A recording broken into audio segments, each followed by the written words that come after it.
आपके माँ बाप की जिम्मेदारी आपकी है, मेरी नहीं। रेखा बहुत परेशान हो गई थी। उसको समय नहीं मिलता था खुद के लिए। मम्मी आप कैसी हो?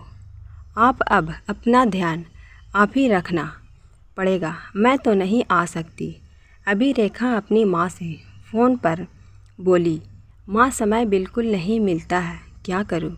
मेरा भी दिल करता है आने का। हाँ रेखा, तुम चिंता ना करो, तुम वहाँ सबका ध्यान रखना, यहाँ की चिंता मत करना। बेटी की माँ और क्या कहती है। फ़ोन रखते ही रेखा फिर घर के काम में लग गई। आजकल माँ से शाम को ही बात होती है, क्योंकि सुबह के काम बहुत बढ़ गए थे। सास के अचानक घुटनों का ऑपरेशन करवाया था, इसलिए रेखा घर की सारी जिम्मेदारी आ गई थी। अभी शादी को 3 से 4 वर्ष ही हुए थे, लेकिन रेखा ने सब संभाल लिया था। ऑनलाइन ऑफिस का काम रात तक चलता और वो बहुत थक जाती थी। जब सभी ने 4 दिन मनाली जाने का प्रोग्राम बनाया, रेखा ने जय की तैयारी कर दी। जाने के ओ बोली, मैं भी बहुत बोर हो गई हूँ घर पर, मुझे भी बाहर जाने का मन है। जय अपना सामान चेक करते बोला, हाँ माँ की तबीयत सही हो जाए फिर 1-2 दिन बाहर चलेंगे। और जय चला गया। शाम को सास की बहन का फ़ोन आया, हाँ हाँ दीदी मैं ठीक हूँ, रेखा भी है ना। अब तो घर पर नौकर आने लगे हैं, कुछ ज़्यादा काम नहीं होता, बस दोनों समय का खाना ही बनाना होता है। जय आज ही मनाली गया, बहुत बोर हो गया था बेचारा। रेखा को तो दोपहर को 2 घंटे आराम मिल जाता है, लेकिन जय को नहीं मिलता ना, बस इसीलिए बाकी तो कुछ काम ही नहीं होता। घर पर नौकर तो कर ही जाते हैं। रेखा के कानों तक बात पहुंच चुकी थी। उसे मन ही मन बुरा भी लग रहा था कि मैंने सास और घर के काम के लिए नौकरी छोड़ दी। उनको परेशानी ना हो इसलिए 2 दिन के लिए भी मायके नहीं जा रही। जय को तो शनिवार और रविवार मिलता है, तब तो वो दोस्त के साथ बाहर जाते हुए सुबह देर से उठते, मनपसंद खाना बनवाते। मुझे तो खुद के लिए भी टाइम नहीं मिलता। ये सोचते सोचते उसकी आंखों भर आई और पीहर की याद आने लगी। जय के वापस आते ही रेखा ने कहा, जय शनिवार और रविवार को तुम्हारी छुट्टी होती है, 2 दिन की और ले लो, मैं 4-5 दिन मायके जाकर आ जाती हूँ।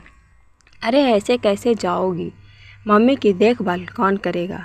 जय ओ मेरी सास है और तुम्हारी माँ, और घर पर काम ही क्या होता है, खाना ही ना, तो 4 दिन टिफ़िन लगवा लेना। तुम तो अभी बाहर गए थे, बाहर तो सब खाया ही ना, या फिर अपनी बाई को कहना बना देगी। तुम कुछ समय माँ के साथ बिताओ, ऑफिस के काम के कारण तुम उन्हें समय नहीं दे पाए। रेखा ने सीधे सीधे कह दिया, मुझसे नहीं होगा यार रेखा, 4 दिन घर पर बोर हो जाऊंगा। जय ने उसे रोकते हुए कहा, जय हम लड़कियां अपने माँ बाप को पराया कर सास ससुर की सेवा करती हैं, तुम मेरे छोड़ो अपनी माँ पापा के साथ रहने में परेशान हो रहे हो। रेखा ने व्यंग्यात्मक अंदाज में पूछा। वो आगे बोली, अब रोज़ मुझे दोपहर को आराम मिलता है, तुमको नहीं मिलता ना, इसलिए छुट्टी लो और आराम करो। मम्मी के साथ बैठ बात करो, उनको समय पर दवाई दे देना, टीवी लगा देना, थोड़ी पैर की एक्सरसाइज करवा देना। बाकी काम ही क्या होता है, सारे काम तो नौकर कर जाते हैं। जय मेरी मम्मी और पापा भी अकेले हैं, मम्मी की तबीयत भी नरम गरम है, फिर भी वो कहती तुम वहाँ ध्यान रखो। एक बात बताओ, जब एक लड़की शादी करती है, ससुराल के सारे रिश्ते अपने बना लेती हैं, तो लड़कों क्यों नहीं? लड़के के माता पिता की देखभाल करना बहू का फ़र्ज है, ऐसा बताया जाता है। तो शादी के पहले वो फ़र्ज कौन निभा रहा था? जय मुझे शिकायत तुमसे नहीं, बरसों से चली आ रही है। इस सोच से है कि बहू के आते ही उसे इतनी उम्मीद कर ली जाती है कि वो थक जाती है। फिर भी ये कहा जाता है बहू नसीब वाली है, ऐसा ससुराल मिला।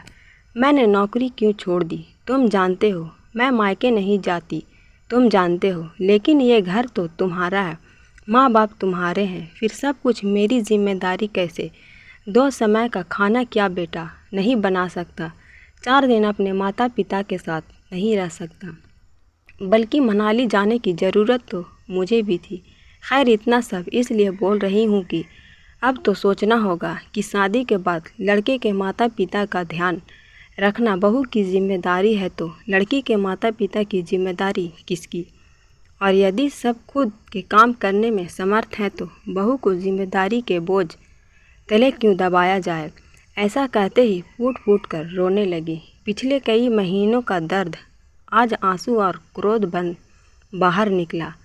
आज से पहले जय ने कभी भी रेखा को इस हाल में नहीं देखा। उसको एहसास हुआ ज़रूर माँ ने कुछ कहा है। जय ने रेखा को गले लगाया और बोला, हाँ गलती तो हुई है, बहुत ग्रांटेड लिया मैंने, लेकिन अब तुम देखना बदलाव तो होगा। तुम सामान तैयार करो, कुछ दिन मम्मी के घर जाओ, मैं यहाँ मैनेज करूँगा। हम लड़के कभी तुम लड़कियों की जगह रहकर सोचते ही नहीं। जय अच्छा लगा कि तुमने मुझे समझा।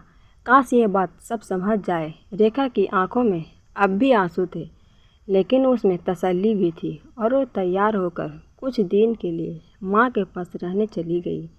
जब तक रेखा नहीं आई, जय ने माँ बाप की हर ज़रूरत का ख्याल रखा और रेखा के आने के बाद भी जय अब सारी जिम्मेदारी रेखा पर नहीं छोड़ता, बल्कि हर काम में रेखा का हाथ बटाता।